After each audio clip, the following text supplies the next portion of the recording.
اعوذ باللہ من الشیطان الرجیم بسم اللہ الرحمن الرحیم الحمد للہ والصلاة والسلام علی اہلہا ولعنۃ الدائمۃ علی اعدائہم اجمعین اما بعد فقد قال اللہ تعالی فی القرآن المجید والفرقان الحمید وقولہ الحق وهو اصدق القائلین بسم اللہ الرحمن الرحیم یریدون لیطفئوا نور اللہ بافواہہم واللہ متم نورہ ولو کرہ الکافرون صدق اللہ العلی العظیم۔ السلام علی المہدی الذی یملأ الارض عدلا وقسطا کما ملئت ظلما وجورا۔ ناظرین گرامی، آج کا جو ہمارے اس درس کا موضوع ہے وہ اہل سنت اور مکتب اہل بیت کے ہاں جو مہدویت کے متعلق معارف ہیں ان میں مشترکات کیا ہیں۔ اہل سنت کی کتب کی روشنی میں جو معارف مہدویت ہیں اس بارے میں اس سے پہلے درس میں مولانا وسیم محمدی صاحب نے اس کی طرف اشارہ فرمایا۔ اس موضوع کی اہمیت کو مد نظر رکھتے ہوئے اس کے لیے ایک الگ سے درس کا ہم نے اہتمام کیا ہے۔ سب سے پہلے اسی بات سے ہم اپنی اس گفتگو کا آغاز کرتے ہیں کہ کیوں اس موضوع کے لیے ہم نے ایک الگ سے درس اور لیکچر کا اہتمام کیا۔ ہم جب اہل سنت کتب کو دیکھتے ہیں اور ساتھ ہی ساتھ مکتب اہل بیت کی کتابوں کا جائزہ لیتے ہیں تو ہم ان دونوں منابع میں بہت زیادہ مشترک چیزوں کو دیکھتے ہیں، لیکن اس کے باوجود بھی کہ اتنی زیادہ مشترکات پائی جاتی ہیں لیکن پھر بھی کچھ عناصر جو ذاتی منفعت دنیا طلبی کی خاطر یا اپنے فرقے کے تعصب کی وجہ سے اور بالخصوص وحدت اسلامی کی وجہ سے ان کے ذاتی منافع کو خطرہ ہوتا ہے، اس وجہ سے وہ کوشش یہ کرتے ہیں کہ یہ تأثر ذہنوں میں ڈالیں، یہ تأثر قائم کریں کہ جو مہدویت کا تصور مکتب تشیع میں ہے وہ تصور اہل سنت کی کتابوں سے یکسر مختلف ہے۔ تو ان وجوہات کی بنیاد پر کہ وہ اپنی تعصب کی وجہ سے یا دنیا طلبی کی وجہ سے ذاتی منافع کے خطرے میں ڈال جانے کی وجہ سے وہ اس ایک تأثر کو قائم کرنے کی کوشش کرتے ہیں، تو ہم نے بھی کہا کہ ایک مختصر سا جائزہ لیا جائے کہ جس میں ہم اس چیز کو بیان کر سکیں کہ کتب اہل سنت کی روشنی میں جو مہدویت کے معارف ہیں اور مکتب اہل بیت کے ہاں جو معارف مہدویت ہیں ان میں کس قدر اشتراکات پائے جاتے ہیں، کتنی چیزیں کامن ہیں، اور یہ دونوں چاہے مکتب اہل بیت کے منابع ہم دیکھیں اور ساتھ ہی ساتھ اہل سنت برادران کی کتب کو دیکھیں تو یہ ایک ہی حقیقت کی طرف ہمیں رہنمائی کرتی ہیں، یہ ایک ہی تصویر ہمارے سامنے روایات پیش کرتی ہیں، لیکن وہ اپنے منافع کی خاطر ایسا کرتے ہیں۔ تو پہلے ہم ایک کلی سا جائزہ لے کے اپنی گفتگو کو آگے بڑھاتے ہیں۔ اگر ہم مکتب اہل بیت کی طرف جائیں تو یہ ایسا موضوع ہے جو ہمارے دیگر علماء گرامی اسی کورس میں بھی بیان فرما رہے ہیں، اس کی طرف اشارہ مسلسل کرتے رہیں اور کریں گے کہ فقط میں دو نکات اس بارے میں بیان کر کے اپنی گفتگو کو آگے بڑھاؤں گا کہ مہدویت مکتب اہل بیت میں ان محدود موضوعات میں سے ایک موضوع ہے کہ جس پر بہت زیادہ روایات بیان ہوئی ہیں، جس پر بہت زیادہ تاکید کی گئی ہے، یعنی بہت کم موضوعات میں سے ہے کہ جن پر اتنی زیادہ روشنی ڈالی گئی ہو، اتنی زیادہ روایات بیان ہوئی ہوں، ان میں سے ایک موضوع مہدویت ہے۔ اور دوسری چیز، دوسرا نقطہ وہ یہ ہے کہ مہدویت کے بارے میں ہمارے تمام ائمہ علیہم الصلاۃ والسلام نے اس کے بارے میں احادیث ذکر فرمائی ہیں۔ اور اگر ہم خود اہل سنت برادران کی طرف جائیں تو اہل سنت بھی مہدویت کے بارے میں اعتقاد رکھتے ہیں۔ رسول خدا صلی اللہ علیہ وآلہ وسلم سے بہت زیادہ روایات مہدویت کے بارے میں نقل ہوئی ہیں، تو اسی وجہ سے اہل سنت بھی مہدویت کے بارے میں عقیدہ رکھتے ہیں۔ اور اہل سنت کے ہاں جو تحقیق کی گئی ہے 33 اصحاب سے وہ روایات مہدویت کو نقل کرتے ہیں۔ اور اگر ہم دیکھیں تو 106 ان کے جو مشہور اور بزرگ علماء ہیں انہوں نے اپنی کتابوں میں روایات مہدوی کو ذکر کیا ہے، اور 32 علماء انہوں نے مستقل کتابیں لکھی ہیں مہدویت کے متعلق۔ اور یہاں ایک نقطہ جو بہت زیادہ اہمیت کے حامل ہے وہ یہ کہ اہل سنت کے جو محققین ہیں اور جو محدثین ہیں یا حفاظ حدیث ہیں، حافظان حدیث، وہ مہدویت سے متعلقہ روایات کو متواتر قرار دیتے ہیں۔ یہ متواتر اور تواتر کی اصطلاح علم حدیث کی ایک اصطلاح ہے کہ جس میں خود روایات بغیر کسی ضمیمے کے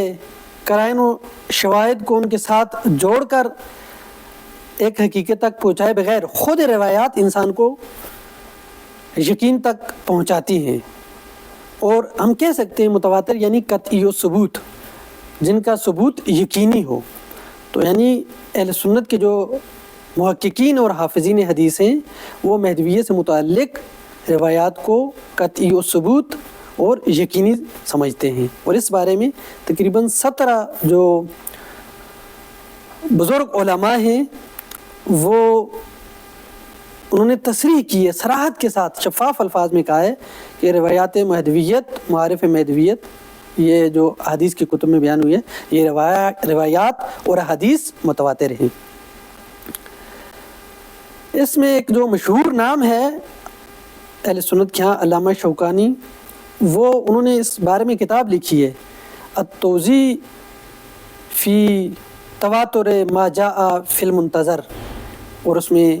جو روایات ہیں اس متعلق ان کے تواتر کو ثابت کیا ہے۔ خود جو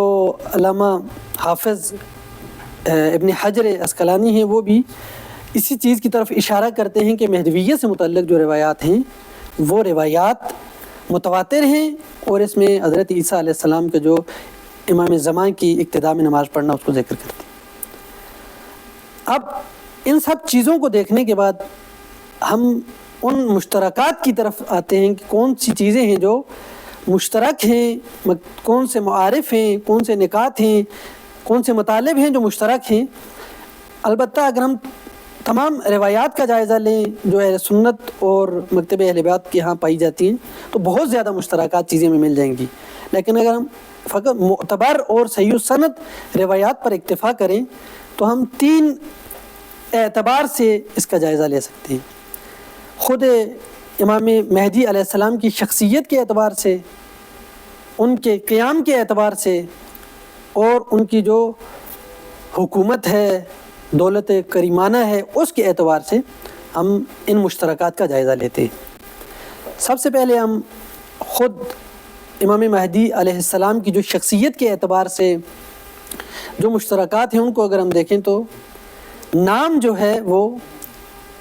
کتب اہل سنت میں اور کتب شیعہ میں مشترک ہے۔ اس حوالے سے ایک نمونہ اگر ہم صحاح ستہ میں سے جو ابی داؤد سنن ابی داؤد کتاب ہے اس میں رسول خدا سے روایت نقل کرتے ہیں کہ عن النبی صلی اللہ علیہ وآلہ وسلم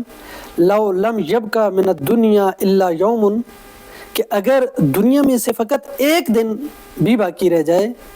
لطول اللہ ذالک اليوم، اللہ تعالیٰ اس دن کو اتنا طولانی کرے گا کہ حتی یبعث فیہ رجلا منی او من اہل بیتی، کہ خداوند عالم اس دن کو اتنا طولانی کرے گا کہ اس دن میری اہل بیت میں سے، میری ذریت میں سے ایک ہستی کو وہ مبعوث کرے گا، اور فرمایا کہ یواتیو اسمی، اسمہ یواتیو اسمی، کہ اس کا نام میرے نام کے موافق ہوگا، وہ میرا ہم نام ہوگا۔ اور اگر ہم مکتب اہل بیت کی کتب کی طرف جاتے ہیں تو ان کتابوں میں متعدد روایات میں ذکر ہوا ہے کہ اسمہ اسمی و کنیتہ کنیتی اشبہ الناس بی خلقا و خلقا، کہ ان کا نام میرا نام ہے، یعنی وہ میرا ہم نام ہے، وہ میرا ہم کنیت ہے، لوگوں میں سے خلق یعنی خلقت اور خلق کے اعتبار سے شبیہ ترین ہے، مجھ سے سب سے زیادہ شباہت رکھنے والا ہے۔ یہ ہماری کتب میں ذکر ہوا۔ اگر ہم نام کے بعد نسب کی طرف جائیں، نسب بھی مشترک ہے۔ جو روایات ہیں ان میں رسول خدا سے اہل سنت کے ہاں بھی ابن ماجہ جو سیاستہ میں سے ہی ایک کتاب ہے، اسی میں ذکر ہے کہ رسول خدا فرماتے ہیں المہدی منا اہل البیت یصلحہ اللہ فی لیلۃ۔ رسول خدا فرماتے ہیں کہ مہدی میری اہل بیت میں سے ہے، اور اللہ تعالیٰ اس کے امر کو ایک رات میں اصلاح فرما دے گا۔ یعنی یہاں نسب بیان کیا کہ امام مہدی علیہ السلام کا کہ وہ میری اولاد میں سے ہے، میرے فرزندان میں سے ہے۔ اور یہی روایت ہمارے منابع میں سے بھی ذکر ہے، ہمارے منابع میں بھی ذکر ہے کہ المہدی منا اہل البیت یصلح اللہ لہ امرہ فی لیلۃ، کہ وہ مہدی میرے فرزندان میں سے ہے، میری اہل بیت میں سے ہے۔ اور یہاں سے آگے کیونکہ جو اہل بیت کا مفہوم ہے وہ برادران اہل سنت کے ہاں تھوڑا وسیع ہے، لیکن ہمارے ہاں جو مفہوم ہے وہ آل ابا اور چاردہ معصومین، ان کو اہل بیت کا مفہوم شامل ہے۔ تو یہاں اس دائرے کو بھی اہل سنت برادران کی کتب میں جو ان کے یہاں وسیع ہے، اس کو بھی دائرے کو تنگ کیا گیا ہے۔ اور رسول خدا سے ہی ابن ماجہ اور سنن ابی داؤد میں روایت ذکر ہے کہ رسول خدا صلی اللہ علیہ وسلم سے کہ المہدی من اطرتی من ولد فاطمہ، مہدی میری اطرت و اہل بیت میں سے ہے اور فرزندان حضرت فاطمہ زہرا سلام اللہ علیہ میں سے۔ نسب کے بعد اگر ہم اوصاف ظاہری کی طرف جائیں تو اوصاف ظاہری جو ذکر ہوئے ہیں وہ بھی شیعہ اور سنی کتب میں مشترک ہیں کہ آپ جب ظہور فرمائیں گے تو آپ قدرت مند ہوں گے، آپ کا چہرہ کأنہ کوکب دری، ایک درخشاں اور چمکتے ستارے کی مانند ہوگا۔ اس طرح کے جو ان کی بلند پیشانی ہوگی، یہ مشترک اوصاف ظاہری بھی ذکر ہوئے ہیں۔ اور ایک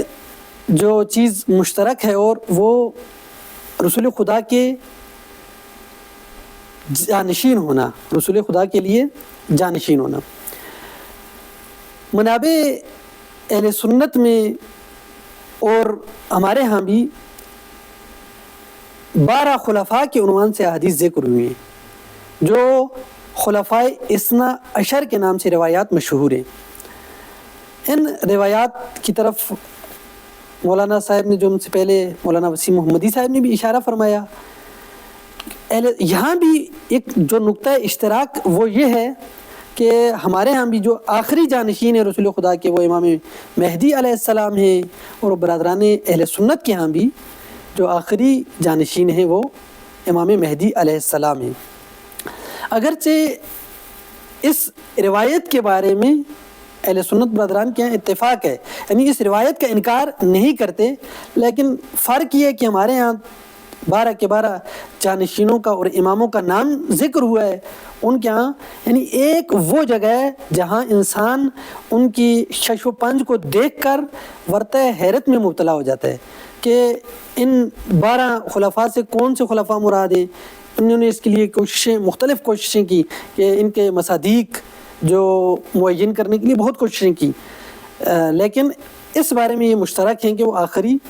جو ان کی ایک بڑی تعداد ہے علماء کی، وہ آخری جو جانشین ہے وہ امام مہدی علیہ السلام کو مانتے ہیں۔ تو شروع میں مقدمے میں جو عرض کیا تھا کہ ایک وجہ جو تشیع سے جو مہدویت کا تصور ہے اس کا انکار کرنا اور یہ تأثر قائم کرنے کی کوشش کرنا کہ دونوں مکاتب میں ایک الگ حقیقت اور ایک الگ تصویر کی طرف اشارہ ہو رہا ہے۔ ایک وجہ یہی ہے کہ جب مہدویت کے معارف بیان ہوں گے تو تشیع کو ترویج ملے گی، تشیع کو ترویج ملے گی۔ اسی یہاں پہ ہی ابن تیمیہ سے نقل ہے کہ وہ کہتے ہیں کہ جو یہودی مسلمان ہوتے ہیں اور ان روایات کی وجہ سے شیعہ ہو جاتے ہیں، یہ غلط ہے۔ کیوں کہتے ہیں وہ؟ اس لیے غلط ہے کیونکہ جو شیعوں کے ہاں مہدویت کا تصور ہے وہ اہل سنت کے ہاں جو تصور ہے اس سے الگ ہے۔ لیکن جب ہم دیکھتے ہیں اتنے زیادہ مشترکات، تو ذکر کیا نام، نسب، اوصاف ظاہری، خود جانشین ہونا آخری، یہ مشترک ہے۔ اور اگر اسی پہلے حصے کا جو آخری عنوان ہے وہ سیرت بھی دونوں مکاتب میں مشترک ہے کہ امام مہدی علیہ السلام کی جو سیرت ہے وہ سیرت اقتصادی یہ ہے کہ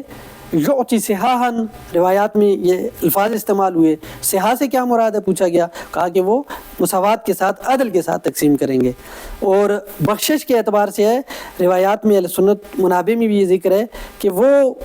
مٹھی مٹھی تقسیم کریں گے، اس طرح سے کہ وہ گنیں گے نہیں، یعنی بخشش بہت زیادہ کریں گے۔ تو یہ پہلا جو حصہ تھا، نام، نسب، اوصاف ظاہری، رسول خدا کا آخری جانشین ہونا اور سیرت،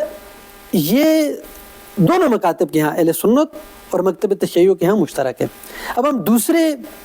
عنوان کی طرف، دوسرے پہلو کی طرف چلتے ہیں، اس کو ہم دیکھتے ہیں تو اس میں جو امام زمان کے قیام کے بارے میں، امام مہدی علیہ السلام کے قیام کے بارے میں جو چیزیں مشترک ہیں، ان میں اگر ہم دیکھتے ہیں قیام کا حتمی ہونا، جیسا کہ جو روایت ذکر ہوئی اس میں قیام کا حتمی ہونا، اور متعدد روایات سے یہ ہمارے سامنے یہ بات آتی ہے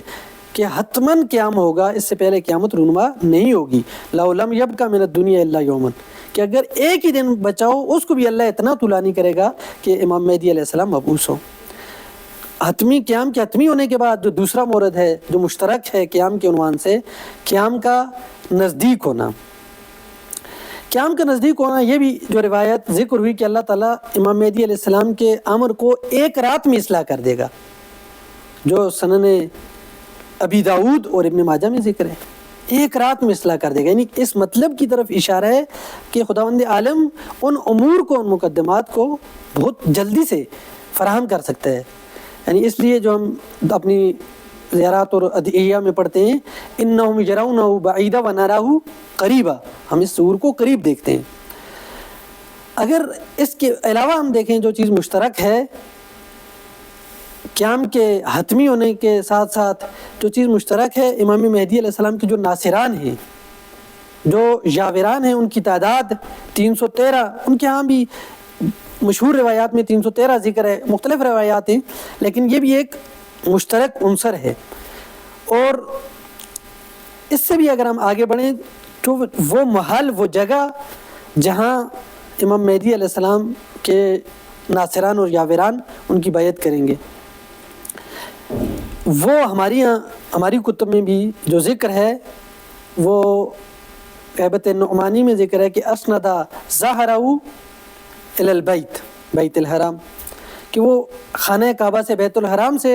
امام ٹیک لگائے ہوں گے، مستجیراً بہی۔ البتہ یہاں ایک شبہ اور ایک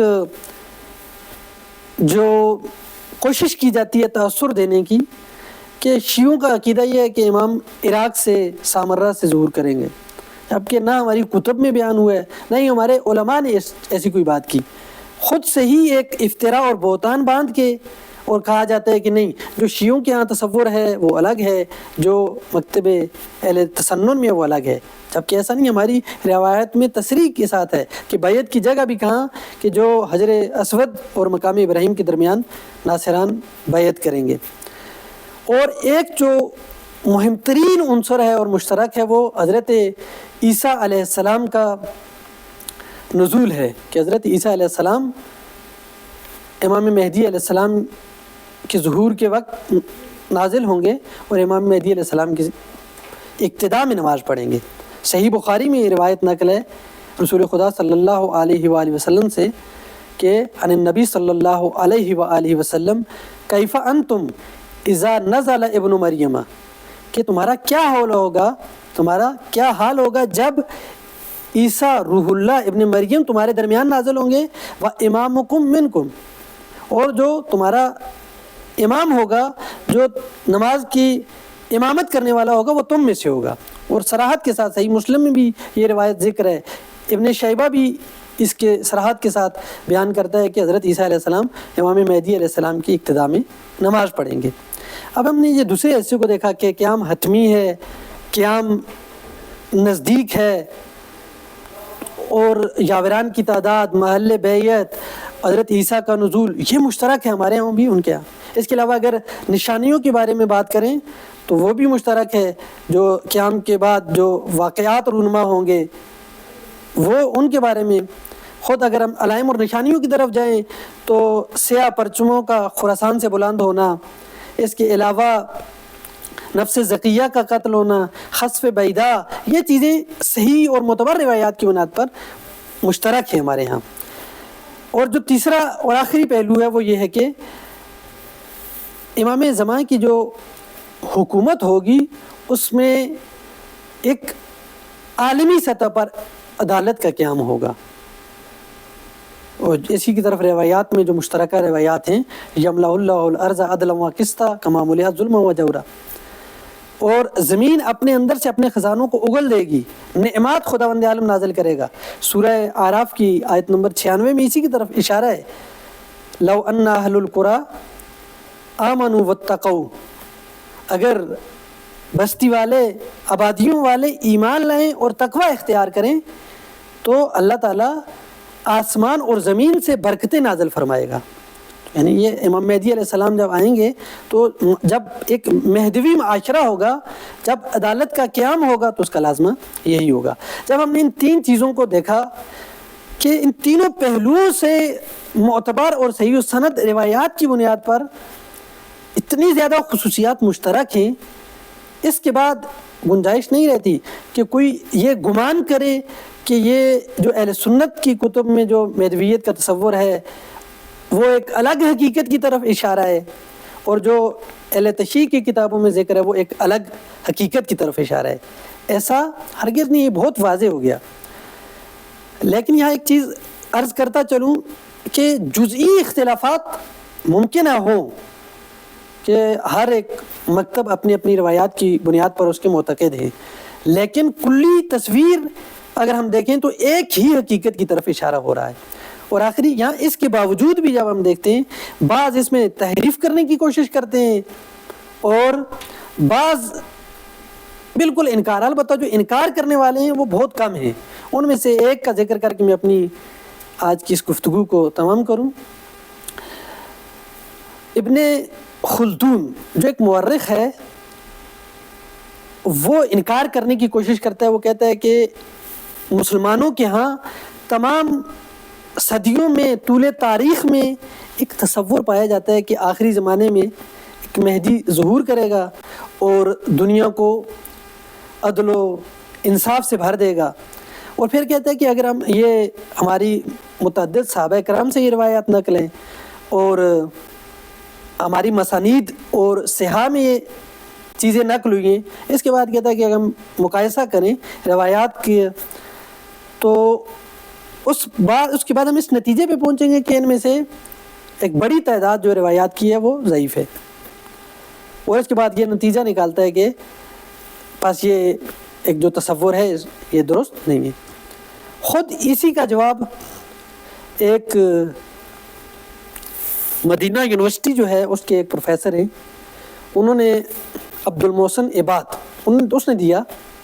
کہ پہلی بات تو یہ کہ آپ نے اس میدان میں قدم رکھے کہ جو آپ کا میدان نہیں ہے۔ آپ نے کہا کہ جرح و تعدیل میں سے جرح کو مقدم کیا جاتا ہے، محدثین کی یہ اصطلاحیں ہیں، آپ کو پتہ ہی نہیں ہے کہ جرح سے کیا مراد ہے، محدثین کی اس تقدم سے کیا مراد ہے، ایک بات۔ اس کے بعد کہتے ہیں کہ دوسری بات یہ کہ آپ نے خود اقرار کیا کہ تمام مسلمانوں کے ہاں طول تاریخ میں یہ ایک متفقہ نظریہ ہے کہ آخری زمانے میں مہدی ظہور کریں گے اور دنیا کو عدل و انصاف سے بھر دیں گے۔ تو آپ کو کیا اس میں تکلیف ہے کہ آپ اس کا انکار کر رہے ہیں؟ اس سے اگلی جو چیز ہے، اور انہوں نے کہا کہ پھر کیا کہا کہ میں جتنی میری توان میں روایات کو جمع کر رہا ہوں. ایک تو یہ کہ آپ نے سب روایتوں کو جمع ہی نہیں کیا، سب روایات کو جمع ہی نہیں کیا کہ ان کی بررسی کی جائے. اس سے آگے بڑھیں کہ آپ نے جمع کیا جن روایات کو، اس کے بعد بھی کیا کہا کہ ایک تعداد ضعیف ہے، قابل اعتبار نہیں ہے، وہ راویوں کی غفلت کی وجہ سے، راویوں کے حافظے کی کمزوری کی وجہ سے، یا عقیدے کے درست نہ ہونے کی وجہ سے. لیکن آپ نے خود کہا کہ ایک تعداد روایات کی صحیح ہے. اب جو ایک روایات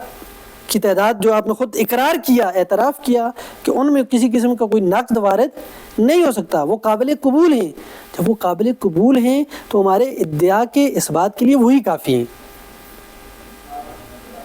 البتہ یہ فقط اگر اہل سنت کی روایات کے تحت ہی انہوں نے اس کا جواب دیا، لیکن انکار کرنے کی اس نے یہ کوشش کی. اب یہ بعض تقریب کی کوشش کرتے ہیں کہ امام زمان، امام مہدی علیہ السلام کا ایک ایسا چہرہ پیش کرنے کی کوشش کرتے ہیں کہ جو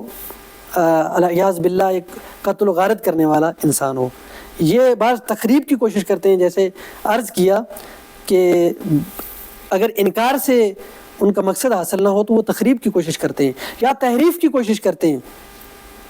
کہ وہ کہتے ہیں کہ الگ الگ تصویریں اور حقیقتیں ہیں، لیکن وہ اپنے ان مقاصد میں کامیاب نہیں ہو سکیں گے، کیونکہ یہ ایک مسلمہ حقیقت ہے، یہ ایک قرآنی بشارت ہے کہ انشاءاللہ خداوند عالم کا یہ جو وعدہ ہے،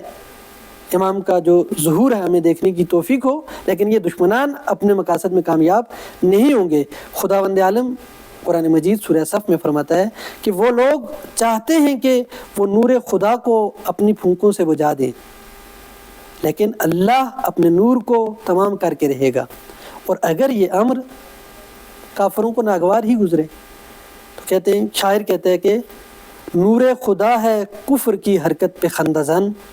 پھونکوں سے یہ چراغ بجھایا نہ جائے گا. خداوند عالم سے دعا ہے کہ خداوند عالم ہماری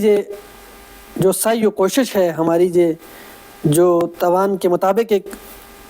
معمولی سی کوشش ہے، خداوند عالم ہم سے یہ اپنی بارگاہ میں قبول و منظور فرمائے. خداوند عالم